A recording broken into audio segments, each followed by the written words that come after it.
Lecture de la lettre pastorale Je suis avec vous, Monseigneur Benoît Bertrand, Toussaint 2025, et tout d'abord, le temps de la découverte.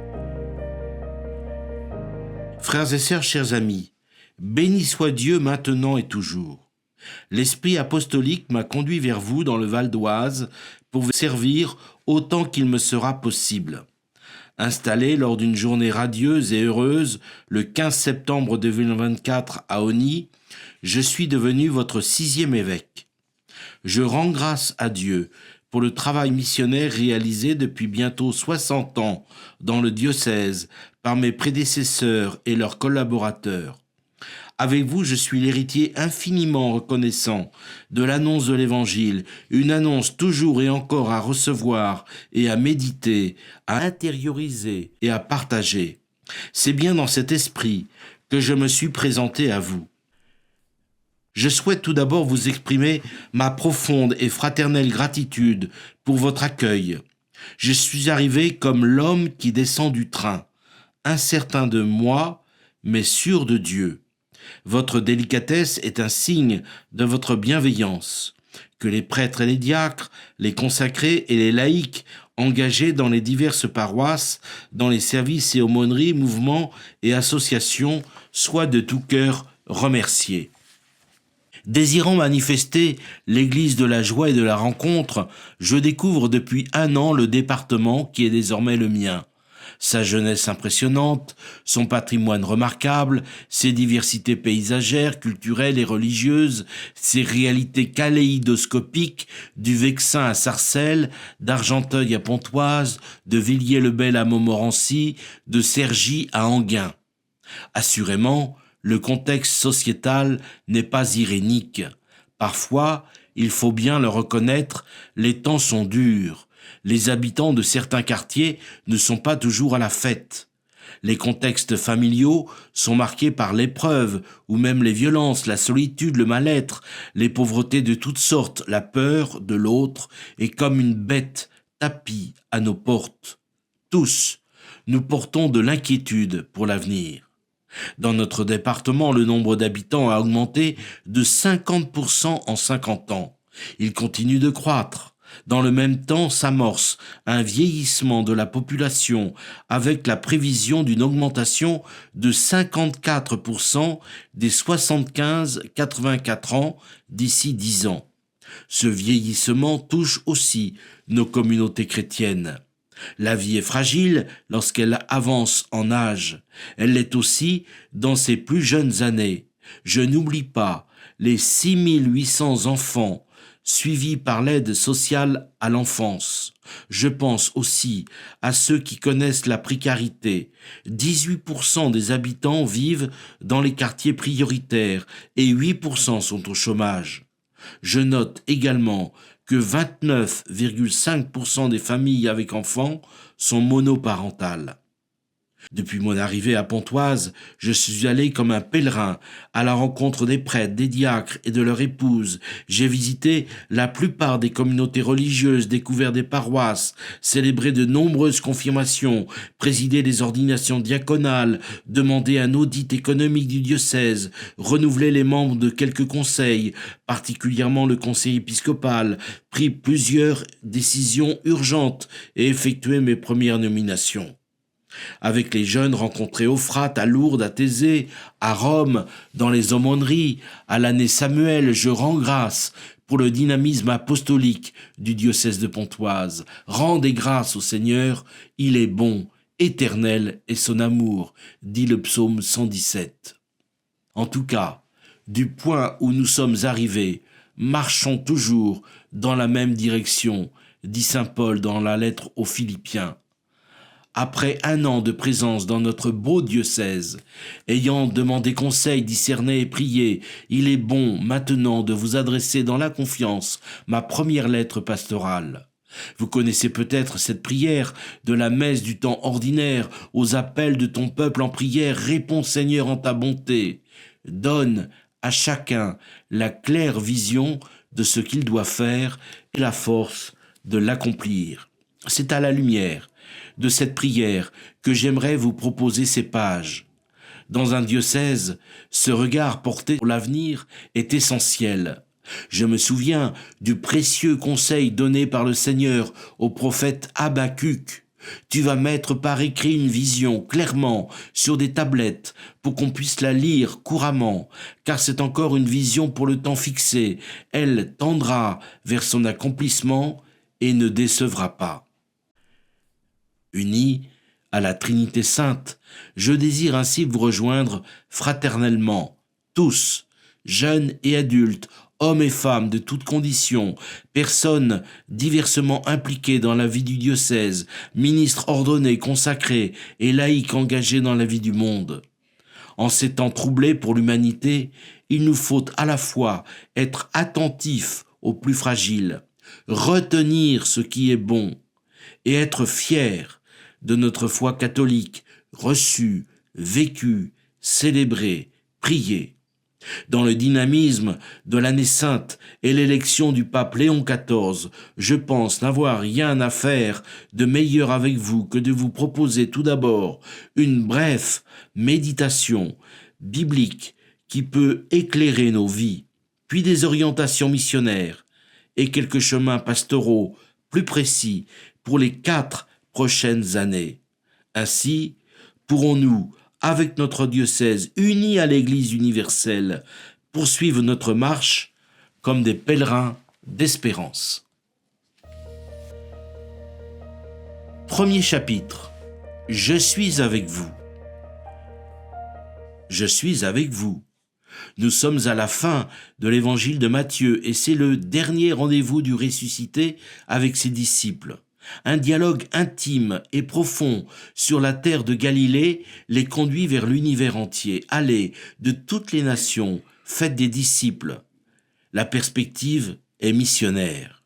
Commence alors une nouvelle présence du Seigneur Jésus, une présence douce, réconfortante, éternelle.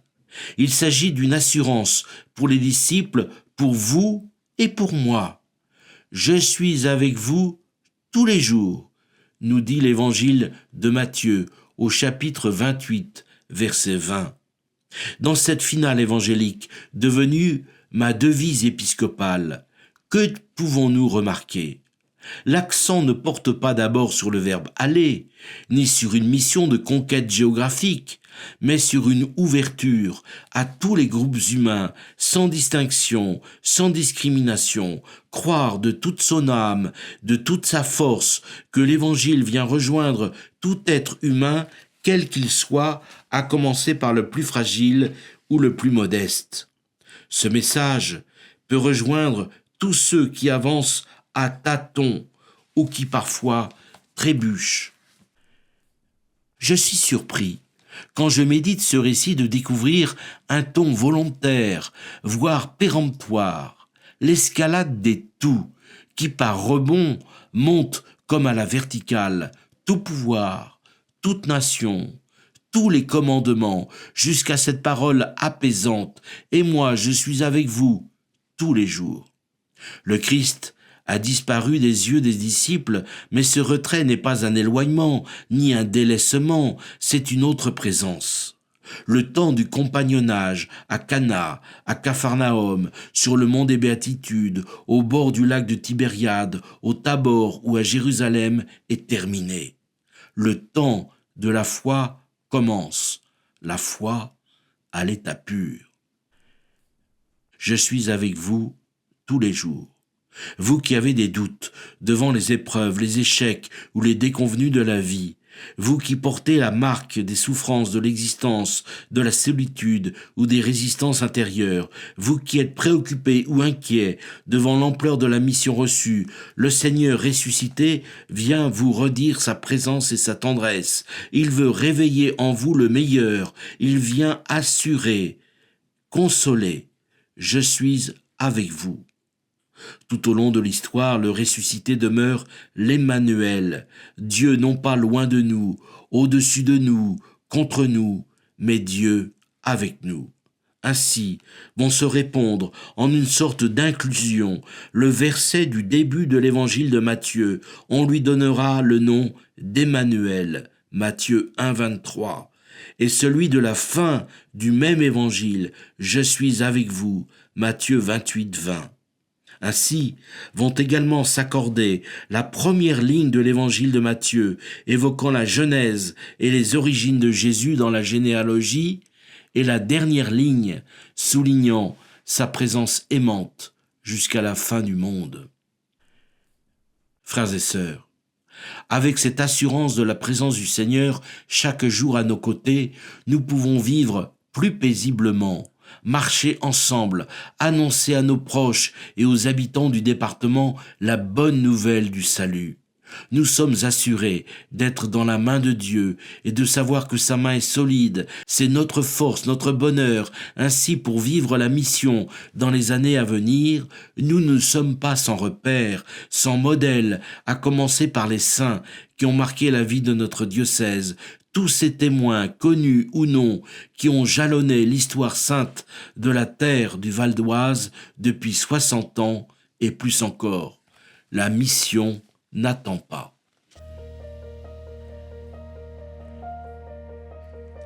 Deuxième chapitre, orientation pour servir la mission. Avec l'Église universelle, nous sommes tous embarqués, si nous le voulons bien, dans une même aventure, celle de l'annonce de l'Évangile et du témoignage personnel. Pour cela, je vous propose 4 orientations missionnaires qui s'adressent à tous les hommes de bonne volonté, aux communautés chrétiennes, à chacun d'entre nous et aux équipes d'animation pastorale. Elles s'articulent les unes avec les autres, elles demandent à être réfléchies, accueillies, intériorisées et vécues. Je vous suggère de prendre le temps nécessaire de les méditer ensemble dans les fraternités, les paroisses, aumôneries, mouvements ou services. Première orientation, édifier la paix, une orientation qui s'adresse à tous les hommes de bonne volonté. Le 8 mai dernier, au soir, notre nouveau pape Léon XIV nous a salués pour la première fois avec les paroles du Christ ressuscité, le bon pasteur. « La paix soit avec vous tous !» Puis il a ajouté « Je voudrais moi aussi que ce salut de paix entre dans vos cœurs, qu'il parvienne à vos familles, à tous les hommes, où qu'ils soient, à tous les peuples de toute la terre, une paix désarmée et une paix désarmante, humble et persévérante. Elle vient de Dieu qui nous aime tous inconditionnellement. » Une grande douceur émanait de son visage souriant.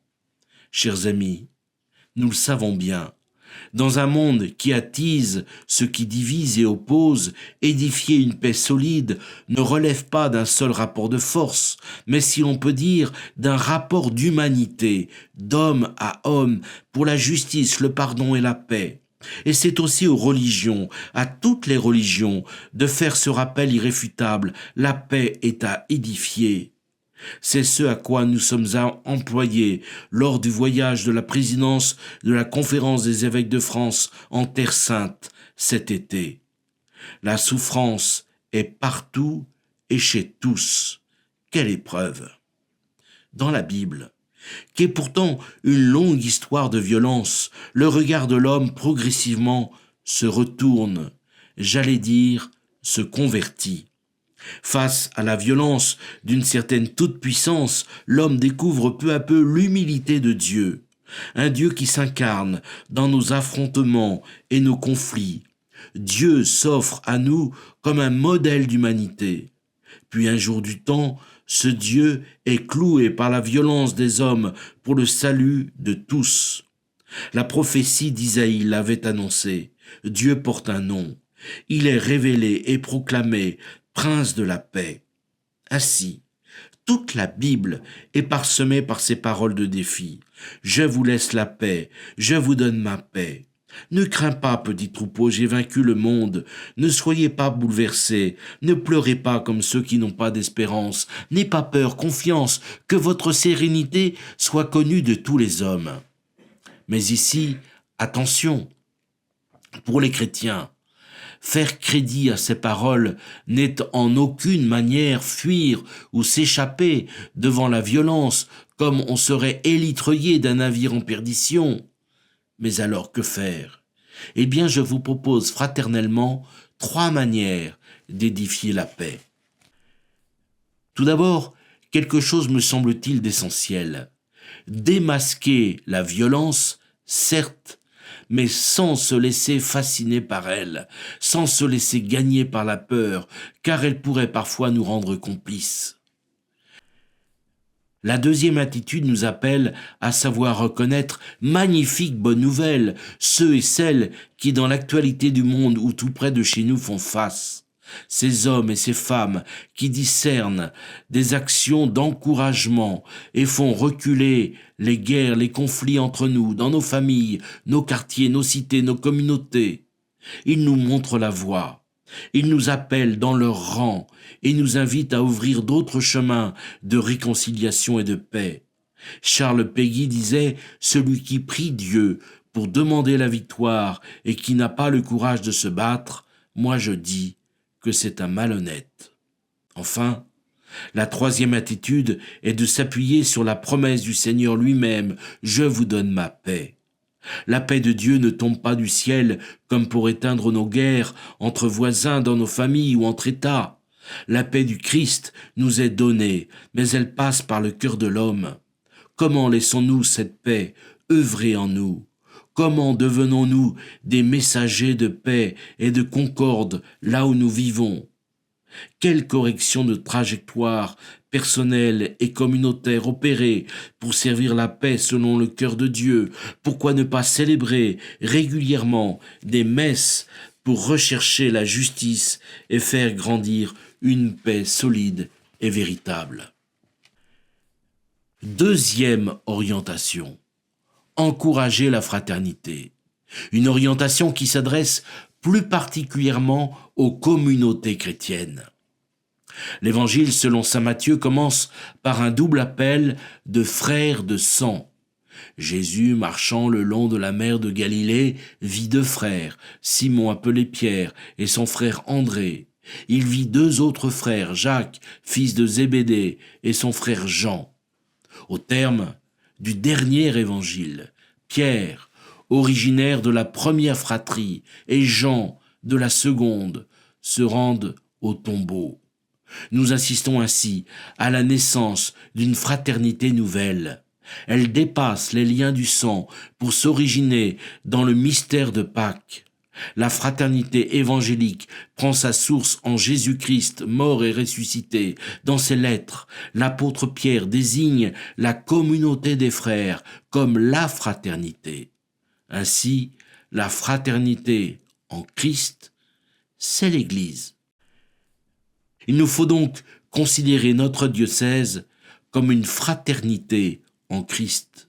Il ne s'agit pas d'une simple utopie naïve, mais d'un appel évangélique à prendre au sérieux. Il est enthousiasmant que demeure l'amour fraternel.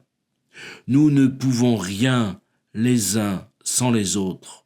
Cette fraternité est à vivre, à nourrir, à soigner.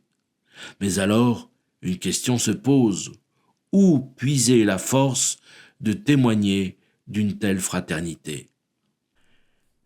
Dans les années passées, Monseigneur Stanislas Lalanne et ses collaborateurs ont encouragé la constitution d'équipes fraternelles missionnaires. Les prêtres et les diacres, dans la grâce de la fraternité sacramentelle, se rencontrent régulièrement. Ils savent que la fraternité doit réformer l'agenda et imposer des priorités. La table fait des amis et des familles. La prière fraternelle est un impératif. Elle suppose une règle de vie. De nombreuses équipes de fidèles laïcs se sont donc constituées. Certaines appartiennent à des mouvements apostoliques, spirituels ou éducatifs. Elles font toute l'expérience de la prière partagée à la lumière des Écritures, de l'attention mutuelle, de l'écoute et de la bienveillance.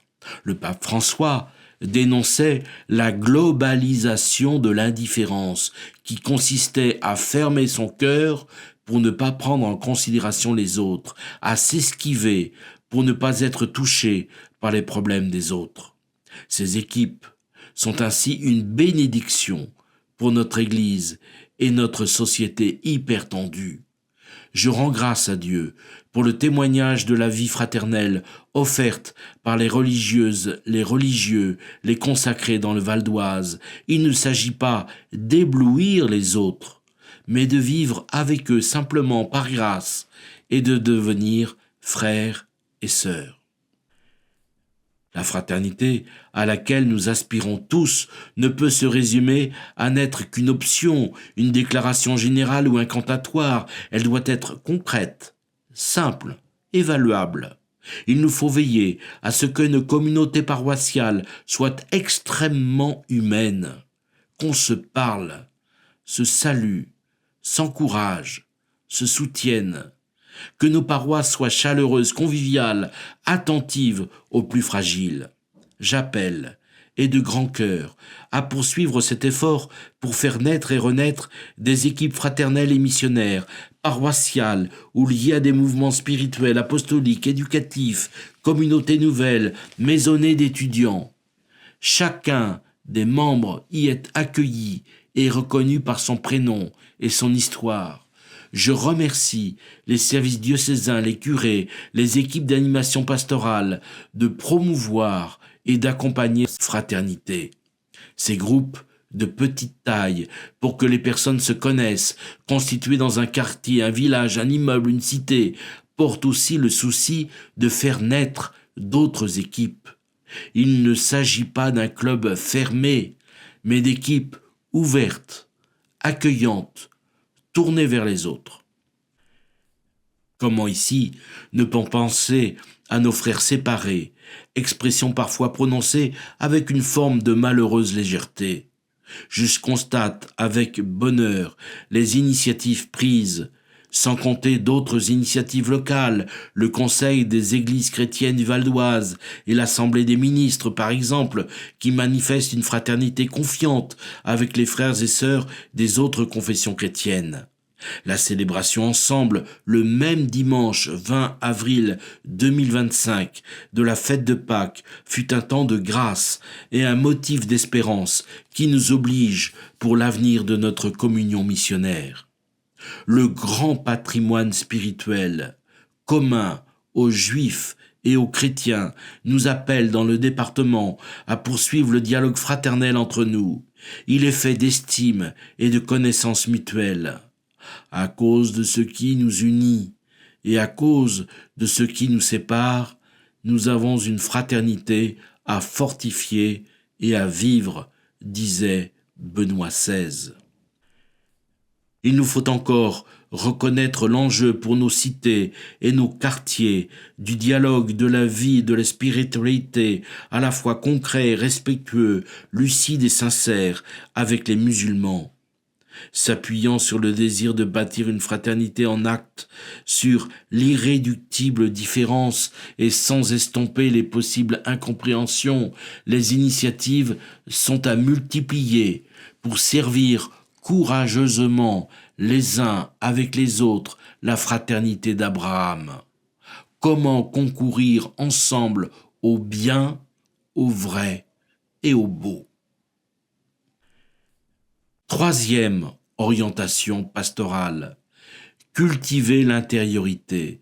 C'est une orientation qui s'adresse à chacun d'entre nous personnellement. L'enracinement spirituel dans la prière, qui incarne le dialogue avec le Christ, Maître et Seigneur de nos vies, est un enjeu essentiel.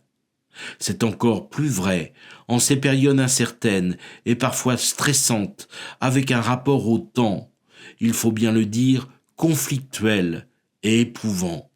Il m'arrive fréquemment de dire aux jeunes qu'il leur faut, dans un temps marqué par le paraître et la superficialité, prendre chaque jour le chemin de la prière personnelle pour nourrir une relation à Dieu qui devienne respiration humaine.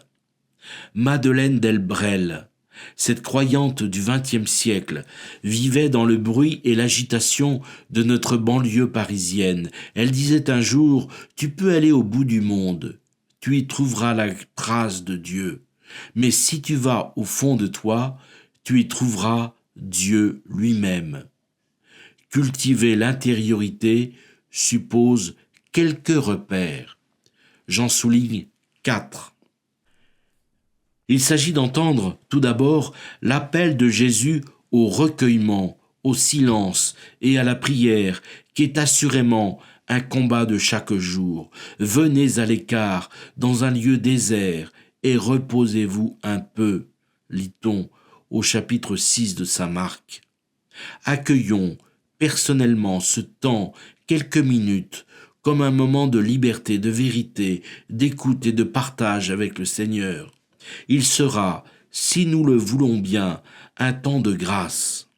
Que serais-je devenu sans chaque jour le moment de la prière? Demandons la grâce d'une écoute cordiale, une attitude d'adhésion vivante au Dieu trois fois saint. Parle, Seigneur, ton serviteur écoute. Quels espaces et quels lieux de silence réservons-nous? Des journées de recueillement et de prière en paroisse, des récollections en abbaye, des retraites dans la vie, en lien avec le service diocésain de la vie spirituelle, vous sont proposées. Une telle démarche ne peut se vivre que dans une certaine humilité du cœur et de l'esprit.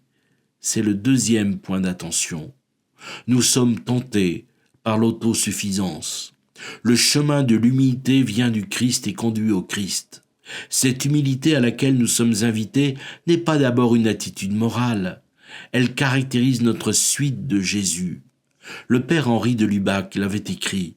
Le christianisme a fait de l'humilité peut-être plus qu'une vertu. Son mode même et son rythme, son goût secret, son attitude extérieure et profonde, charnelle et spirituelle. La crédibilité de notre témoignage, de notre parole, le sérieux de notre discernement ne seront qu'à la mesure de notre humilité.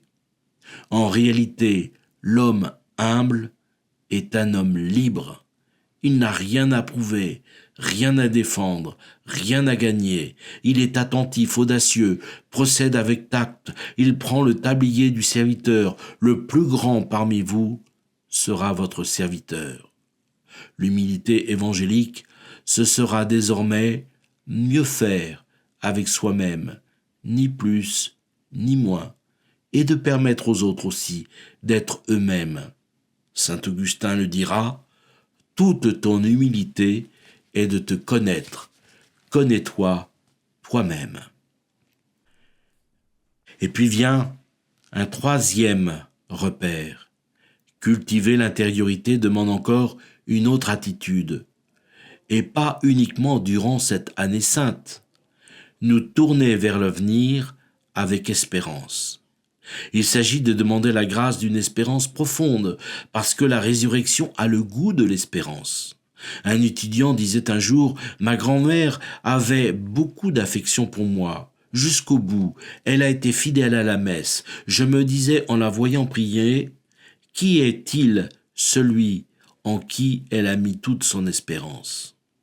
Dans une France inquiète, nous avons besoin de l'espérance du mystère pascal.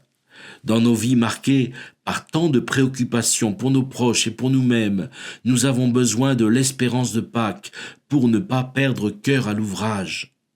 Seule la victoire du Christ sur la mort est à la hauteur des défis auxquels nous sommes confrontés. Pour nous tourner vers l'avenir, il nous faut plus que de l'ingéniosité, le courage et l'enthousiasme. Pour nous tourner vers l'avenir, il nous faut une vision appréciative et pas uniquement des commentaires dépréciatifs ou critiques. Pour nous tourner vers l'avenir, il nous faut plus que les sciences et les techniques sophistiquées qui ne sont pourtant pas à rejeter. Pour nous tourner vers l'avenir, il nous faut la puissance de la résurrection du Christ avec toute l'espérance qu'elle porte en elle. Enfin, quatrième repère, ce sont la joie et la mission qui sont les fruits de l'enracinement spirituel. La prière paisible et l'évangélisation humble et audacieuse ont le goût de la joie. Le pape François, dans l'encyclique Lumen Fidei, citait la belle expression de saint Justin, par laquelle il dit que Marie, en acceptant le message de l'ange, a conçu à la fois foi et joie. Nous connaissons tous des personnes qui témoignent de leur foi, non pas comme un devoir ou un poids supplémentaire à porter, mais comme une joie simple, douce, réconfortante. La joie de l'Évangile remplit le cœur et toute la vie de ceux qui rencontrent Jésus. Ce qui doit dominer en nous par grâce, c'est la joie. Être humblement heureux au nom de l'Évangile. Quatrième orientation, soigner la proximité. Une orientation qui s'adresse plus particulièrement aux équipes pastorales. Depuis mon arrivée dans le Val d'Oise et lors de mes rencontres avec vous, j'ai souvent entendu ou perçu des attentes de simplicité et de proximité. Tous, nous avons un grand désir d'être accueillis et écoutés, encouragés par une qualité de présence. Dans un territoire marqué par tant de mobilité, comment mieux encore soigner la proximité pour servir l'annonce de l'Évangile? Le royaume de Dieu s'est approché de vous, lit-on au chapitre 10 de Saint Luc. De diverses façons, Jésus est allé à la rencontre. Il s'est fait le prochain des hommes et des femmes de son temps. Il a adapté sa présence pastorale avec le regard ample. Comment rejoindre ceux qui nous sont confiés? Les prêtres et les diacres et tous ceux qui sont impliqués dans les missions en paroisse, dans les établissements catholiques d'enseignement et dans tout le diocèse portent cette interrogation avec le scrupule de ne jamais en faire assez. Ce fut aussi le thème d'une session diocésaine réunissant en mai 2025 clercs et laïcs, territoire, mobilité, mission. Le défi est immense. Pour servir cette proximité à laquelle nous tenons tant, j'invite les équipes d'animation paroissiale à s'interroger. Quelle initiative précise, concrète et évaluable entreprendre?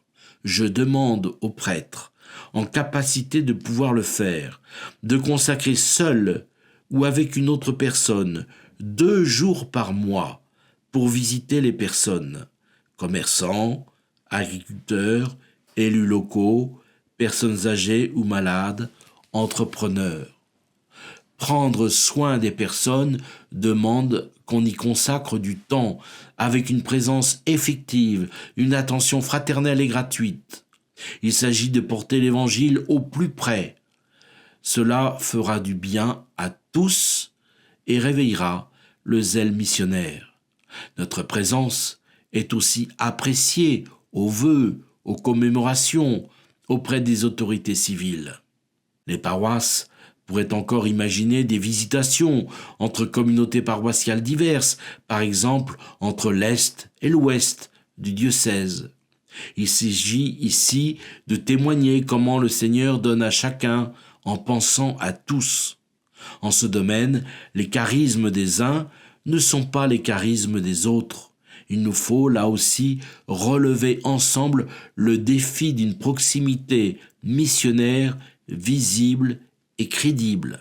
De mon côté, l'évêque proposera avec joie une table ouverte un vendredi soir de chaque mois. Il suffira de s'inscrire auprès de son assistante et de venir à 19h30. Chaque année, les vicaires épiscopaux organiseront aussi par zone pastorale un temps convivial avec tous les prêtres. J'ajoute enfin que les pratiques liées à la piété populaire, encouragées par le pape François, sont aussi dans nos communautés culturellement variées un chemin de proximité avec des personnes parfois à distance de la foi. L'enjeu sera celui du dialogue entre le cœur et la raison et de l'approfondissement spirituel. Nous devrons nous interroger sur ces pratiques pastorales à promouvoir en lien particulièrement avec le monde agricole. Troisième chapitre. Chemin pour les 4 années à venir. Premier chemin. Un concile provincial à célébrer. Lors des fêtes de Pâques, avec les évêques de l'Île-de-France, nous vous avons annoncé la célébration d'un concile provincial. Catéchumènes et néophytes, de nouvelles perspectives pour la vie de notre Église dans nos diocèses. Tel est le sujet, à la fois précis, missionnaire et dynamique. L'enjeu est d'ampleur. Le catéchuménat et le néophytat sont des réalités heureuses et étonnantes. Il s'agit d'abord de rendre grâce à Dieu pour le don qu'il nous fait de ces nouvelles pousses. Cet événement ne sera pas une réunion d'experts, mais d'abord une liturgie, une œuvre conjointe de Dieu et de son peuple. L'Esprit Saint y sera le protagoniste, le maître intérieur. Dans la vie de nos diocèses et de l'Église en France, cette évolution ne cesse de nous surprendre. L'affirmation de la foi de ces nouveaux venus est simple, joyeuse. Ils cherchent une communauté fraternelle, accueillante, priante. Leur accompagnement, leur formation et leur incorporation dans nos communautés chrétiennes sont un défi et il nous est commun. Monseigneur Laurent Ulrich, archevêque de Paris, dans son message annonçant ce concile provincial, nous interroge. La situation de ces milliers de nouveaux chrétiens dans notre région d'Île-de-France est une joie et nous crée des devoirs. Que devons-nous faire et faire de mieux en mieux pour qu'ils trouvent au milieu de nous de quoi grandir encore dans la foi? Ce concile provincial s'ouvrira à Notre-Dame de Paris le dimanche 31 mai 2026 en la fête de la Sainte Trinité. Sa durée sera d'1 an, précédée d'une année de préparation. Ainsi, toutes les paroisses de notre province ecclésiastique seront consultées, les catéchumènes, les néophytes, les prêtres et les accompagnateurs seront entendus. La mobilité des populations en Île-de-France nous appelle à travailler ensemble sur ce sujet. Cet événement sera encore une magnifique occasion de nous rappeler la création, il y a 60 ans, le 9 octobre 1966, des diocèses de notre province ecclésiastique. Bien sûr, je compte sur l'engagement de tous pour que cette célébration du concile provincial soit un moment stimulant, exemplaire et fort de communion missionnaire. Nous le portons spirituellement dans la lumière du Christ ressuscité. Deuxième chemin, la formation chrétienne, une exigence. La formation chrétienne, qu'elle soit biblique, théologique, pastorale ou spirituelle, demeure un aspect structurant pour notre vie et notre foi. Elle qualifie aussi nos engagements, nos ministères et nos missions. Que nous soyons prêtres, diacres ou évêques, consacrés ou laïcs, impliqués de diverses façons, nous avons besoin de nourrir et structurer l'intelligence de notre foi par le travail de la raison, et tout ceci dans un dialogue fructueux avec le monde actuel. Cette formation nous donne des repères pour annoncer à nos contemporains, sous les formes les plus adaptées, le message évangélique de façon crédible et compréhensible. De cela, de grands saints sont témoins à toutes les époques, qu'on pense à saint Jérôme, 5e siècle, qui répétait que ignorer les Écritures, c'est ignorer le Christ, ou à saint Anselme de Cantorbéry, 11e siècle, à qui on doit l'adage « Fides quaerens intellectum », la foi cherchant l'intelligence. N'oublions pas qu'à la fin du XXe siècle, le saint pape Jean-Paul II a consacré à cette question toute une encyclique où il affirmait que la foi et la raison sont comme les deux ailes qui permettent à l'esprit humain de s'élever vers la contemplation de la vérité. Notre diocèse doit sans cesse avancer dans cette dynamique catéchuménale qui consiste à toujours mieux découvrir Dieu qu'on aime à mesure qu'on le connaît. Dans nos petites fraternités, nourries chaque année par un parcours autour d'un thème, dans nos paroisses ou nos doyennés, autour de formations de catéchèse fondamentale pour adultes ou d'études de la Bible, j'invite les fidèles à s'engager dans un parcours de formation pour devenir mieux encore, des disciples missionnaires. Troisième chemin, une attention particulière aux jeunes et aux vocations. Lors de ma découverte du diocèse, j'ai constaté avec bonheur une pastorale des jeunes dynamique. Le Frat de Lourdes ou de Janville, les rassemblements à Thésée, le PLVTT, les aumôneries de jeunes, l'année Samuel, l'école de prière ou le camp ski et ski et foi, les propositions au sein des établissements catholiques d'enseignement, le scoutisme dont la vitalité est impressionnante. Et je souhaite ici remercier celles et ceux qui s'engagent passionnément au service des jeunes.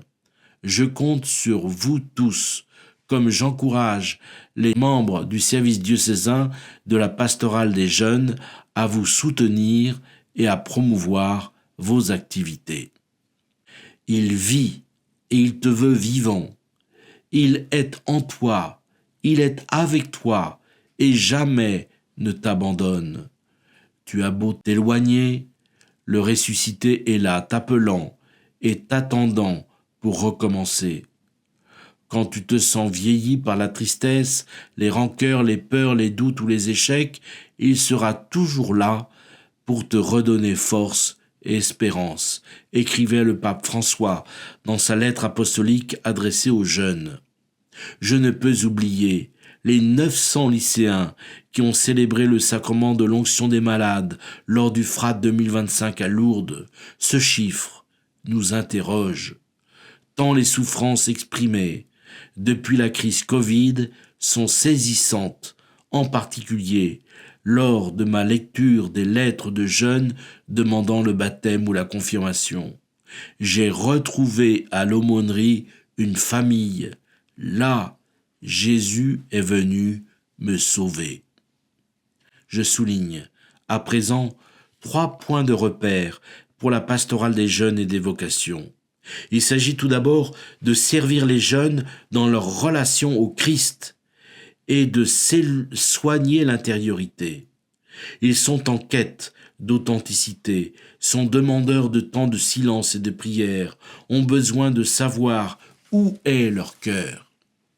Il convient aussi, deuxième repère, de les conduire sur les chemins du discernement, avec l'écoute, le dialogue, les expériences fondatrices, la prise en compte des mûrissements, des talents et des finitudes, l'accompagnement personnel dans les choix à poser, y compris celui d'une vocation spécifique, de prêtre, de religieuse, de religieux, de consacrés. Il nous faut encore les inviter, troisième repère, à la lumière des saints de leur âge, à devenir des missionnaires audacieux et courageux, joyeux et humbles. On se souvient des paroles stimulantes du pape François: Jeunes, ne permettez pas que le monde vous entraîne à partager seulement les choses mauvaises ou superficielles, soyez capables d'aller à contre-courant et sachez partager Jésus, communiquer la foi qu'il vous a offerte. Depuis quelques années, un constat s'impose avec gravité. Les plus jeunes générations grandissent souvent sans avoir reçu de véritable transmission de la foi au sein de leur famille. Beaucoup de parents, souvent de bonne volonté, n'ont pas les mots, les repères ou l'expérience pour faire découvrir à leurs enfants la richesse de la foi chrétienne. La crise Covid, avec ses confinements successifs, encore une fois, a aggravé cette réalité.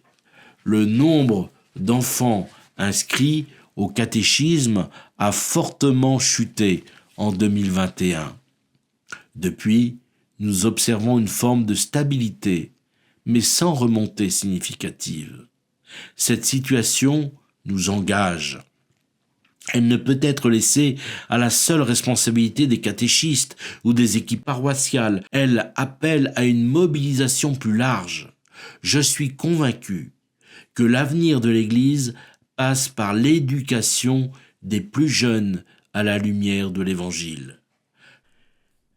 J'ose rêver d'un diocèse où chaque baptisé se sentirait concerné par cette mission à travers la catéchèse, bien sûr, mais aussi les services et mouvements, scoutisme, choc, Société Saint-Vincent de Paul, Secours catholique, les patronages, par exemple pour l'aide aux devoirs, les aumôneries, les chantiers éducation et, à un titre tout particulier, les établissements catholiques d'enseignement dont les visites de tutelle seront régulièrement menées pour rappeler le sens des missions confiées, actualiser les projets éducatifs et encourager les liens entre paroisses et établissements. Il s'agit de transmettre des connaissances et des repères, mais aussi d'ouvrir les cœurs à une culture chrétienne, vivante, incarnée, joyeuse. Le chanteur Vianney témoigne de sa foi, comme faisant partie, dit-il, de son équilibre naturel, tout en ajoutant « Il faut réussir à rester doux et humble, et la foi m'aide pour cela. » Situé à proximité de l'église Jean XXIII à Sarcelles, un projet novateur va voir le jour, la création d'une maison de la jeunesse. Dans le contexte bien connu de la grande diversité culturelle et de croissance démographique, ce centre, en lien avec les services municipaux, proposera des activités socio-culturelles et éducatives dans un esprit fédérateur et spirituel, redimensionné et phasé. Cette maison sera financée par un mécénat audacieux ayant le souci du bien commun et des œuvres éducatives. Quatrième chemin, notre diocèse et les réseaux sociaux. Ceux qui me connaissent savent que je ne suis pas un expert et encore moins un accro des réseaux sociaux. Mais entre grâce et disgrâce, nous mesurons qu'ils constituent aujourd'hui une formidable opportunité de dialogue et d'échange. Les réseaux sociaux et l'environnement numérique sont désormais incontournables pour rejoindre les personnes câblées et la génération Insta. En France, 78% de la population utilise ces réseaux avec une adoption massive chez les jeunes. 96% des 18-24 ans sont membres d'au moins un réseau social, avec l'impératif aussi de freiner notre temps d'écran. Beaucoup s'y nourrissent pour se mettre en chemin vers le baptême ou la confirmation. Aujourd'hui, c'est par Internet qu'on apprend à connaître Jésus. Notre diocèse, avec l'expertise des jeunes, devra dans les temps à venir s'engager davantage dans l'univers numérique pour toucher ceux qui y sont plongés de façon ordinaire et parfois continuelle. Pour un diocèse en quête de communication sur l'espace public, les pièges peuvent être nombreux en alimentant controverses, divisions ou superficialité, mais le monde numérique est une terre de mission à rejoindre. Il est urgent de nous interroger. Qui voulons-nous rejoindre et avec quel contenu ? Comment mieux mettre à jour et alimenter nos sites et faire appel aux jeunes générations ? Ces sites sont un atout pour la première annonce. Sur un territoire dont 40% de la population a moins de 30 ans et dont nous connaissons aisément ne pas maîtriser tous les codes culturels, linguistiques et médiatiques, ces questions doivent être sérieusement travaillées. Par l'intercession de Saint Carlo Acutis, que notre réponse pastorale et numérique soit mieux adaptée à la quête de sens de nos contemporains. Cinquième chemin, attitude prophétique pour embrasser le monde. Dans un département pluriculturel où se mêlent des propositions religieuses diverses, comment ne pas manquer certains grands carrefours de la société et de la vie sociale? Les domaines politiques, économiques ou scientifiques, les réalités agricoles, le monde de la recherche, de la santé ou de la justice. Et cela avec une perspective prophétique, par exemple dans les vastes champs du respect de la création. C'est une question d'inculturation, si souvent rappelée par le Concile Vatican II. Comment rejoindre de façon simple et décomplexée, pragmatique et créative des personnes engagées en ces divers secteurs de la vie du Val d'Oise? Ce n'est pas simplement une question d'ouverture au monde, mais une exigence intérieure à la réalité chrétienne. La mission nous appelle à vivre de Dieu dans le monde pour que le monde s'ouvre à Dieu. J'invite tous ceux qui le souhaitent, en particulier les diacres, à constituer en lien avec des grands domaines de la vie sociale, des groupes de réflexion, d'échange et de prière. Je me souviens de la remarque d'un médecin rencontré lors d'une soirée avec les soignants. Nous passons notre vie à écouter les autres, et nous, qui nous écoutera? Le pape Léon XIV, lors d'une audience, a invité les prêtres du diocèse de Rome à vivre leur ministère dans une perspective prophétique. Le Seigneur nous a voulu précisément dans cette époque riche de défis qui parfois nous semblent plus grands que nos forces. Ces défis, nous sommes appelés à les embrasser, les interpréter de façon évangélique et à les vivre comme des possibilités de témoignage. Ne fuyons pas face à eux, dit le pape Léon. Que l'esprit de Pentecôte nous donne de promouvoir les initiatives prophétiques pour servir la relation de Dieu avec les hommes dans les grands domaines de notre vie ensemble dans le Val d'Oise. En ce domaine, par exemple, nous recréerons le service diocésain art, culture et foi. 6e chemin, la charité, cœur battant de la mission de l'Église. Parmi les 3 grandes dimensions de la vie chrétienne, l'annonce de la foi, la célébration des sacrements et le service de la charité, c'est le dernier pôle qui, aujourd'hui, est perçu comme le plus essentiel par nos contemporains. L'enquête récente le confirme. C'est d'abord dans le domaine de la solidarité, de la proximité avec les plus pauvres que l'Église est attendue. Malgré constatation ou scandale, c'est là qu'elle demeure la plus légitime et la plus reconnue. Or, ce constat nous interroge. Le service de la charité reste, au niveau du diocèse, comme à celui des paroisses, le pôle le moins structuré et le moins développé. Nous ne pouvons vivre la charité simplement par délégation, voire par procuration, confiant celle-ci à telle association reconnue. Si nous examinons nos agendas, nos budgets, nos forces vives, combien de temps, de moyens, de talents consacrons-nous réellement à cette mission première du Christ, venu non pour être servi, mais pour servir? Je me permets ainsi de nous interroger. Dans notre engagement missionnaire, quelle place accordons-nous à la solidarité? Dans notre communauté, y a-t-il un défi à relever, un combat à mener?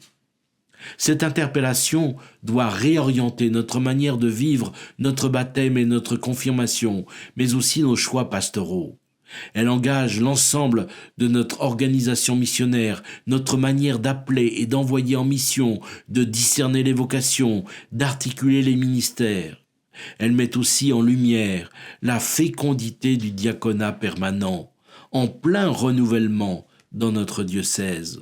Son développement et son rajeunissement manifestent notre désir d'une Église humble, proche, servante, engagée dans le tissu humain de nos territoires. J'exprime aux diacres et à leur épouse ma fraternelle reconnaissance pour leur témoignage au service de Dieu et des hommes.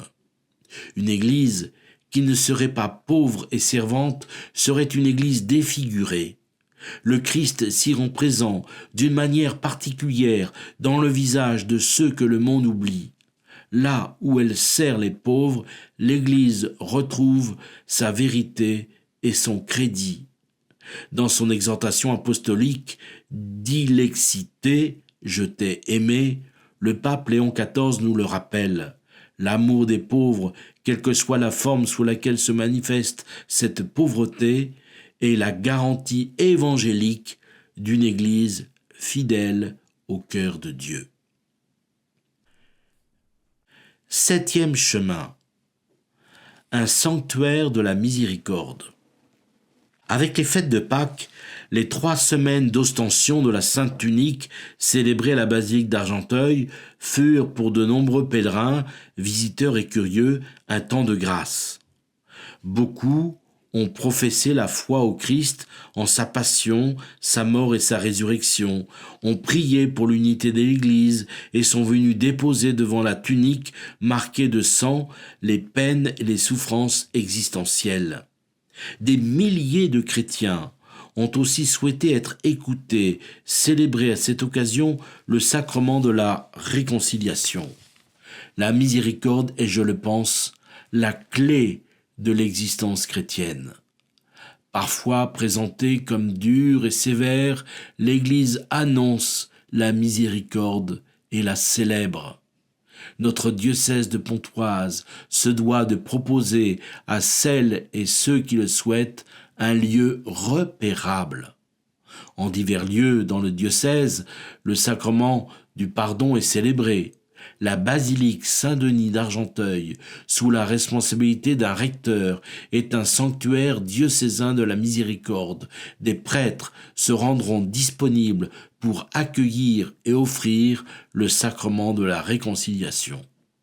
Ce sacrement est célébré pour que nous demeurions des vivants. Il donne à l'Église entière sa vitalité et sa jeunesse. Il n'est pas difficile de comprendre que la mission est à voir avec le pardon sacramentel. Permettez-moi, à cette occasion, de saluer l'engagement des frères prêtres, sans oublier ceux qui viennent d'autres pays. Avec vous, je les remercie pour leur ministère courageux et audacieux. Ils ont besoin de votre estime, de votre soutien et de votre prière. Nous prions aussi pour les séminaristes et ceux qui envisagent de le devenir. Leur engagement joyeux et sérieux est aussi un don pour la vie pastorale de notre diocèse. Et je termine par 2 chantiers patrimoniaux significatifs. Le patrimoine fait l'objet aujourd'hui d'une véritable passion nationale et locale. Il a ceci qui lui est propre, vouloir porter une promesse d'éternité. Pour cela, j'exprime ma profonde et cordiale reconnaissance à tous ceux qui participent au soutien spirituel et financier de nos églises. Merci de faire battre le cœur du patrimoine religieux chrétien. Il est porteur d'évangile et offre des lieux de rencontre avec la société. Je remercie grandement les collectivités territoriales et les fondations qui nous aident et nous accompagnent dans nos projets patrimoniaux. Notre cathédrale Saint-Maclou, propriété de la ville de Pontoise, a connu des transformations successives qui lui confèrent aujourd'hui son architecture singulière et remarquable.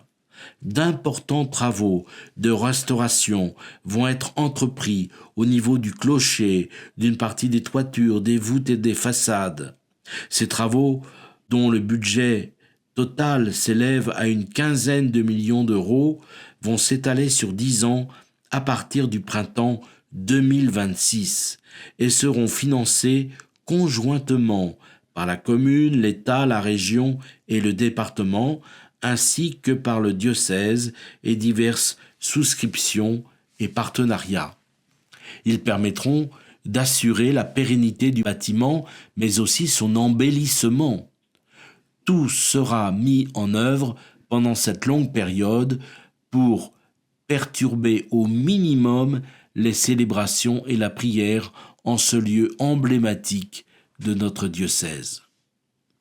Beaucoup dans le diocèse m'ont aussi parlé avec une mémoire heureuse de la maison des sœurs d'Ancelle du Sacré-Cœur à Averne. De nombreuses rencontres pastorales s'y sont tenues. Remarquablement située au cœur du Vexin, nous allons restaurer cette maison d'Averne pour en faire un lieu d'accueil et de recueillement. Elle sera un point de ralliement ecclésial pour des groupes et des personnes.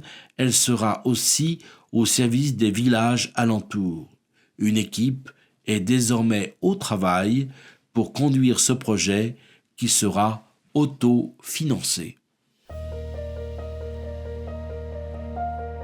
Je conclus avec un appel à la vie sainte. La fête de la Toussaint est une fête lumineuse. Elle ôte le gris des statues pour nous révéler le visage lumineux des saintes et des saints. Elle nous propose un chemin de lumière et de vie, le chemin de la sainteté. La sainteté dans le vrai de la vie, selon l'expression de sainte Thérèse de l'Enfant Jésus. L'appel universel à la vie sainte ne nous dit pas de rester là, au balcon, les bras croisés, en commentant et en regardant la caravane passer. Elle pose une question toute simple. Comment seras-tu pèlerin d'espérance par la sainteté de ta vie ? Avec l'heureuse assurance que le Seigneur est avec toi tous les jours, Église de Pontoise, comment vas-tu répondre à ta vocation ? Je rends grâce pour tous les acteurs de la vie diocésaine, celles et ceux qui sont engagés dans les divers états de vie, en particulier les personnes qui ont consacré leur puissance d'aimer pour manifester que Dieu peut être aimé plus que tout. La vie sainte est pour tous. Je vous ai écrit avec un peu d'audace, comme pour raviver votre mémoire sur certains points, et c'est en raison de la grâce de Dieu que je vous ai écrit, dit saint Paul dans la lettre aux Romains. Ainsi, vous ai-je partagé ce qui m'habite pour vous personnellement et pour la vie de notre diocèse qui est désormais cher à mon cœur de pasteur.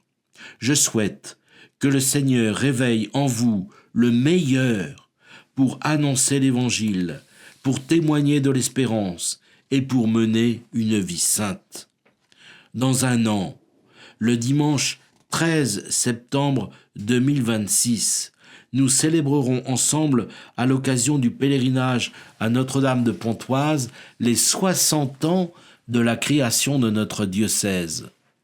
Commençons déjà par nous rappeler celles et ceux qui ont été des témoins de la sainteté dans le diocèse, des modèles dans nos propres familles. Ils nous ont donné le désir de faire comme eux. Les saints, chers amis, sont importants parce que là où ils passent, ils véhiculent l'air vivifiant du ciel, un peu de lumière, comme à travers les vitraux de notre cathédrale Saint-Maclou. Ils sont importants parce qu'ils manifestent par leur vie ordinaire la présence extraordinaire de Dieu sur cette terre pour la rendre plus belle, plus sainte.